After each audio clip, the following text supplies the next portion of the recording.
हरे कृष्णा, ओम नमः शिवाय। आप सभी के अमावस्या आषाढ़ अमावस्या की हार्दिक शुभकामनाएं। आज आषाढ़ मास कृष्ण पक्ष की अमावस्या के दिन भगवान शिव और माता पार्वती की समर्पित है।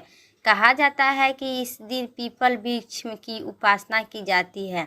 धार्मिक मान्यता के अनुसार पीपल के वृक्ष में देवी देवताओं को वास होती है, इसीलिए इसी दिन आप पीपल के वृक्ष में जल अर्पित करने से सभी मनोकामना पूर्ण होती है। और अमावस्या के दिन व्रत कथा का विशेष महत्व है, पूजा पाठ का भी विशेष महत्व है। आइए जानते हैं आषाढ़ अमावस्या की संपूर्ण कथा। मंचित और श्रद्धा भाव से इस कथा का जुड़ा रसपान करें। पौराणिक कथा के अनुसार एक राज्य में एक गरीब ब्राह्मण रहा करते थे। पैसा की कमी के कारण उनकी पुत्री का विवाह नहीं हो पा रहा था। अपनी गरीबी से परेशान होकर एक दिन ब्राह्मण दंपति ने एक साधु से उपाय पूछे, तो साधु ने बताया कि पास के गांव में एक धोबिन रहती हैं जो अपने बेटा और बहू के साथ रहती है। यदि आपकी बेटी उस धोबिन की सेवा करे तो धोबिन खुश होकर उसे अपनी मांग के सिंदूर धोकर दे देगी, जिससे आपके कन्या का विवाह तय हो जाएगा। यह सुनकर कन्या धोबिन के घर जाकर सारा काम करने लगी और इसका पता धोबिन का नहीं चला और उनकी बहू को भी नहीं चल पाया। एक दिन धोबिन ने अपनी बहू से पूछा कि तुम इतना सारा काम कैसे कर लेती हो। धोबिन के बहू चौक होकर बोली कि न जाने किस न काम कर लिया, हमको तो लगता है आप ही सारा काम करते हैं। धोबिन चौक होकर बोली कि उसने नज़र रखना शुरू कर दिया। धोबिन ने जब सुबह उठकर देखा तो एक कन्या छुपा कर उसके घर के सारा काम कर रहे थे। कई दिनों तक ऐसा चलता रहा। एक दिन धोबिन ने कन्या से कारण पूछा। कन्या ने साधु द्वारा कही सारा बात धोबिन को बता दी। उनकी बात सुनकर धोबिन ने अपनी मांग के सिंदूर उस कन्या को धोकर दे दिया। उसी समय धोबिन के पति मृत्यु हो गए। उससे दुख होकर कन्या घर से निकल पड़ी और एक पीपल के वृक्ष के पास पहुंचकर बैठ गए।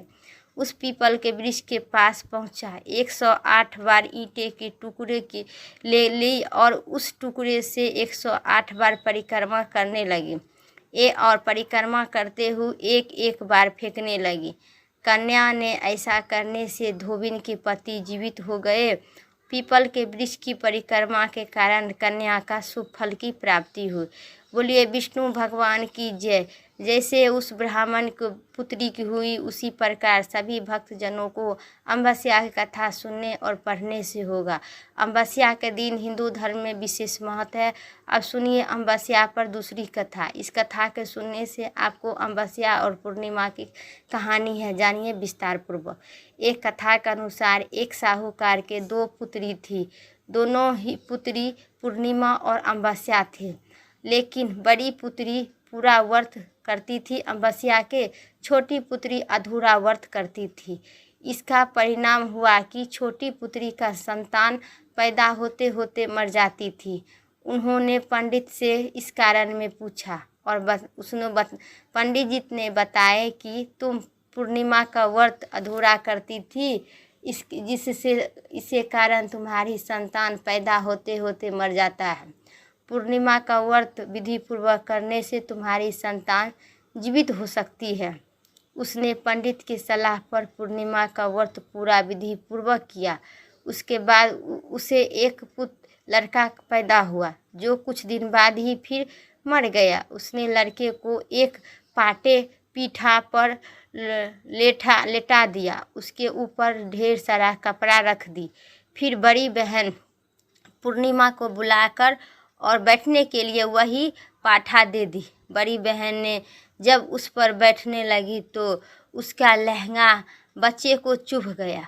बच्चा लहंगा चुभते ही रोने लगा। तब बड़ी बहन ने पूर्णिमा ने अमावस्या से कहती है कि तुम मुझे कलंकनी बनाना चाहती थी, मेरे बैठने पर यह बच्चा मर जाता। तब छोटी बहन बोली कि ये तो पहले ही से मरा हुआ है, तेरे भाग्य से यह जीवित हो गया है। तेरे पुण्य से ही यह जीवित हुई है। इसके बाद नगर में पूर्णिमा और अमावस्या करने को अमावस्या की व्रत और कथा पढ़ने एवं सुनने से पूरा ढिंढोरा पिटवा गया। जिस प्रकार हे भगवान अमावस्या और पूर्णिमा दोनों बहन को घर संसार बैठा, उसी प्रकार सभी भक्तजनों को बैठे। बोलिए विष्णु भगवान की जय।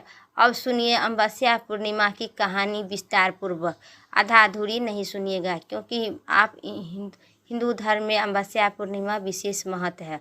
इस कथा के सुनने से आपको कल्याण होगी। एक नगर में एक सेठ रहते थे जिसके 2 बेटी थी, पूर्णिमा और अमावस्या। पूर्णिमा अधिक स्वभाव के थी, हमेशा पूजा पाठ और दान पुण्य में लगा रहती थी, लेकिन अमावस्या सांसारिक सुखों में लिपटी रहती थी। उसने पूजा पाठ में कोई रुचि नहीं था, लेकिन उस लिपटी सेठ ने दोनों बेटियों को विवाह कर दी। पूर्णिमा का विवाह एक ऐसा घर में हुआ जहां धन दौलत का कोई कमी नहीं था, लेकिन वह अपने पति और ससुराल वाले के साथ सुखपूर्वक रहने लगी और नियमित रूप से पूजा पाठ भी किया करती थी। अमावस्या के विवाह ऐसा धनी में हुआ, लेकिन उनका स्वभाव नहीं बदला। एक बार अमावस्या ने अपने घर में कीर्तन रखा और पूर्णिमा को नहीं बुलाई। पूर्णिमा अपने घर के बाहर बैठी थी, तब गांव की औरतों ने उन्हें बताया कि आपकी बहन अमावस्या के घर में कीर्तन हो रहा है। तो पूर्णिमा ने कहा कि उसने नहीं बुलाया गया है, इसलिए मैं वहां नहीं जाऊंगी। बाद में अमावस्या को अपने किए हुए बात पर पछतावा हुई और उसने पूर्णिमा से माफ़ी मांगी। पूर्णिमा ने उसे माफ़ कर दिया और दोनों बहन फिर से सुखपूर्वक रहने लगी। यह कहानी हमें ये सिखाती है कि भले ही 2 व्यक्ति कितने भी अलग अलग विचार के हो, प्रेम और क्षमा से सब कुछ ठीक होता है। बोलिए विष्णु भगवान की जय। आज मेरा आशा पूर्णिमा की और अमावस्या की कथा इतना ही तक था। वीडियो अच्छी लगे तो लाइक करें, चैनल पर नए सब्सक्राइब करके कमेंट में लिखिए माता पार्वती भगवान शिव की जय।